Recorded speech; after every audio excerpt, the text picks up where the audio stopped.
PM Modi साल 2047 तक भारत को विकसित राष्ट्र बनाने का लक्ष्य तय कर चुके हैं और इसी कड़ी में अब अगली पीढ़ी के सुधारों की समीक्षा भी की जाएगी।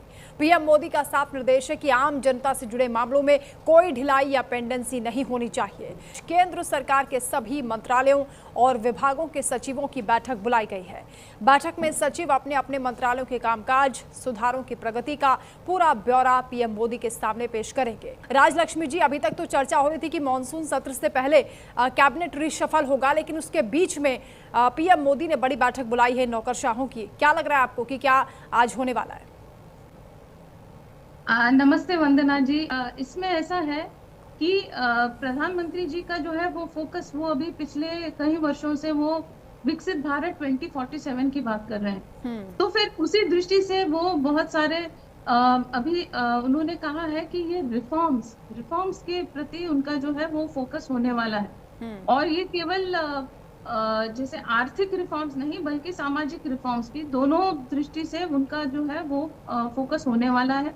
और प्रत्येक जो डिपार्टमेंट है, प्रत्येक मिनिस्ट्री का उनका प्रेजेंटेशन होने वाला है। प्रत्येक मिनिस्ट्री के सेक्रेटरीज जो है वो प्रेजेंटेशन वगैरह करेंगे, तो परफॉर्मेंस रिव्यू भी होगा।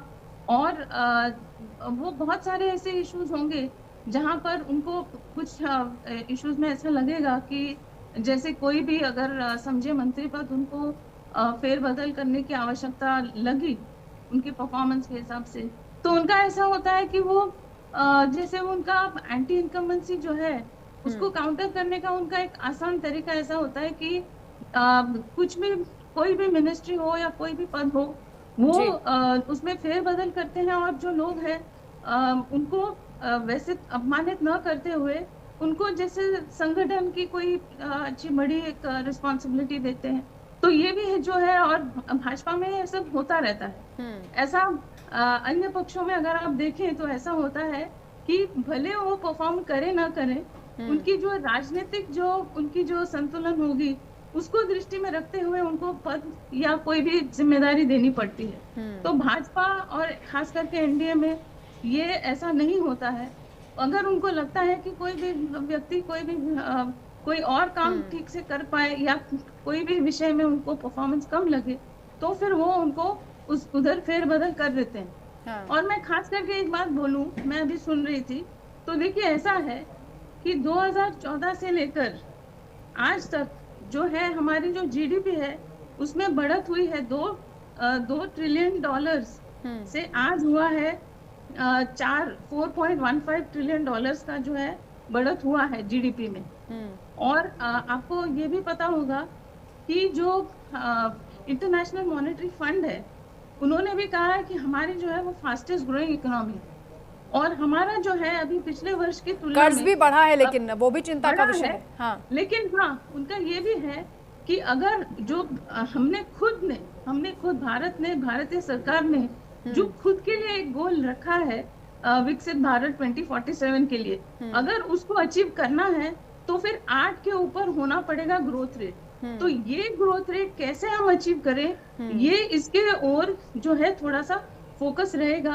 और मुझे एक और चीज बहुत अच्छी लगी कि सभी जो डिपार्टमेंट्स है, सभी जो मिनिस्ट्रीज है, उसको ओवरलैप करके देखा जाता है अभी कि ये गति शक्ति मिशन जो है उसमें ऐसा है कि प्रत्येक मिनिस्ट्री इंडिपेंडेंटली, मतलब वो अलग अलग ना होते हुए वो क्या करते हैं कि एक दूसरे के साथ में, जैसे पोर्ट्स हो, एयरपोर्ट्स हो, रोड्स एंड रेलवेज हो, ये सभी जो है एकत्रित होके, इलेक्ट्रिफिकेशन, ये सब जो है, तो ये ऐसा नहीं होता कि एक मिनिस्ट्री अपना काम कर दे और फिर कहे कि अच्छा ये तो वो उस मिनिस्ट्री का काम था।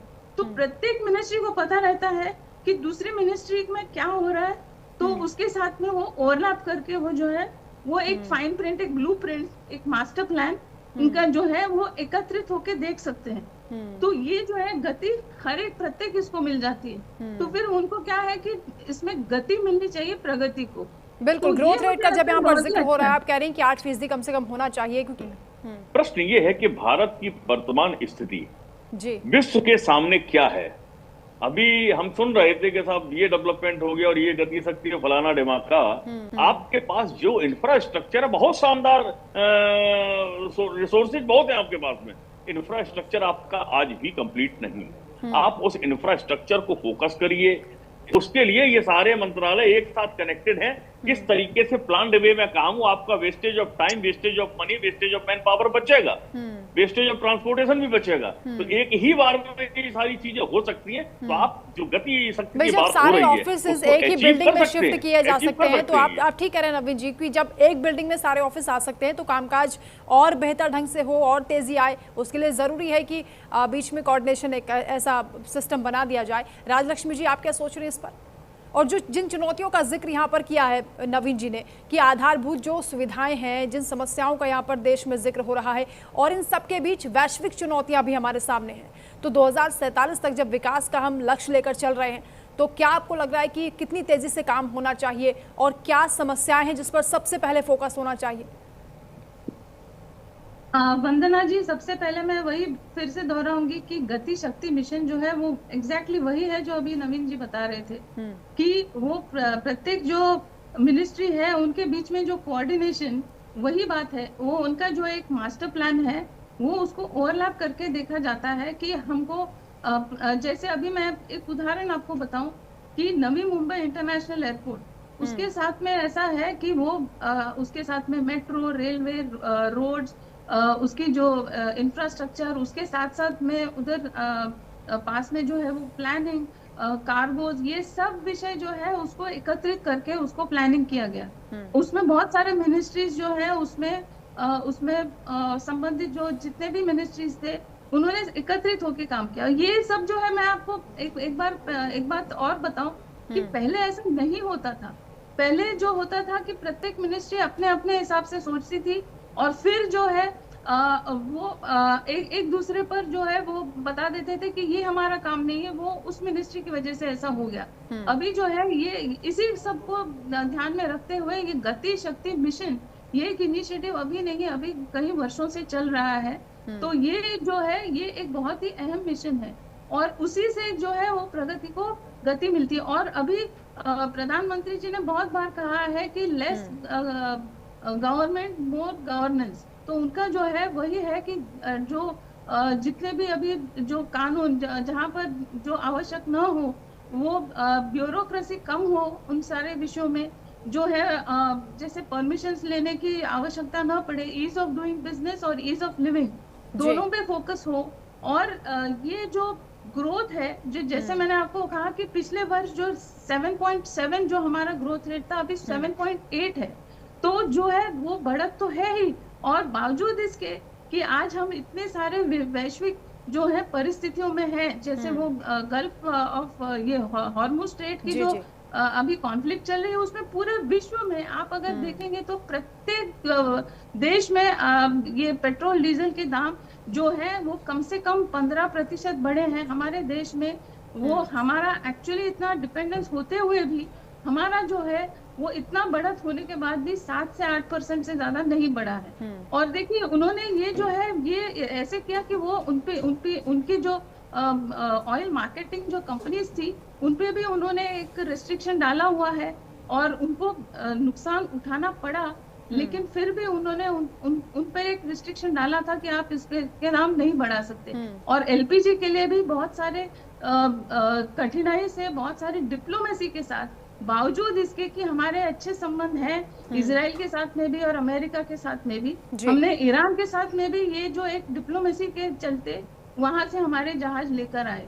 तो ये जो है ये मुझे लगता है कि ये बहुत अच्छा अचीवमेंट है, ये डिप्लोमेसी है। और ये जो डिप्लोमेसी अभी भी जो सेशन से आए वो उसमें उनका जो है वो मैरीटाइम डिप्लोमेसी मतलब नेवल डिप्लोमेसी, ये सब जो है ये पूरी विश्व में मुझे लगता है आज हमारा स्तर बहुत ही बड़ा हुआ है। वो पहले के तुलना में जो हम जो अगर दो देश आपस में भी लड़ रहे हो लेकिन हमारे दोनों के साथ में अच्छे संबंध है, हम किसी के बीच में आते भी नहीं हैं, लेकिन हमारा जो स्तर ऐसा है कि हम दोनों को समझा सकते हैं कि आप जो है पीस, जो शांति वार्ता करें और उस पर फोकस करें।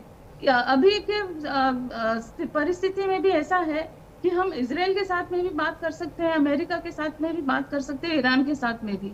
तो मुझे लगता है कि हमारा डिप्लोमेसी भी अच्छा है, हमारे पॉलिसीज भी अच्छे ही चल रहे हैं, और जो है प्रयास और जो इंटेंशन है, पॉलिटिकल विल जो है और हमारा ऐसा भी है कि इंटरनल एक्सटर्नल सिक्योरिटी भी अगर आप देखें तो पहले आप सोचिए कि जो मुंबई में जो 26/11 हुआ था, हाँ। उसके बाद भी हमारी ठीक है, आप ये कह रहे हैं कि पॉलिसीज पहले से बेहतर हुई है, जो हमारे नीति नियंता है वो उस पर चर्चा भी करेंगे आज, क्योंकि जब ये बैठक होगी तो जो परफॉर्मेंस है उसको लेकर भी समीक्षा की जाएगी। जी जी, एक और बात मैं कहना चाहूंगी, आज डिफेंस मैन्युफैक्चरिंग में भी हमारा जो है मेक इन इंडिया नवीन जी और आत्मनिर्भर भारत के चलते न सिर्फ हम आत्मनिर्भर हो रहे हैं, लेकिन हम बहुत सारे देशों को हम एक्सपोर्ट कर रहे हैं हमारे डिफेंस इक्विपमेंट, जो मुझे लगता है कि पहले हम सोच भी नहीं सकते थे। और ये जो है मुझे लगता है, और ऑपरेशन सिंदूर में हमने दिखा दिया कि हमारी क्या क्षमता है, हमारी जो खुद की जो हमारी जो एयर डिफेंस सिस्टम्स थी, और हमने जो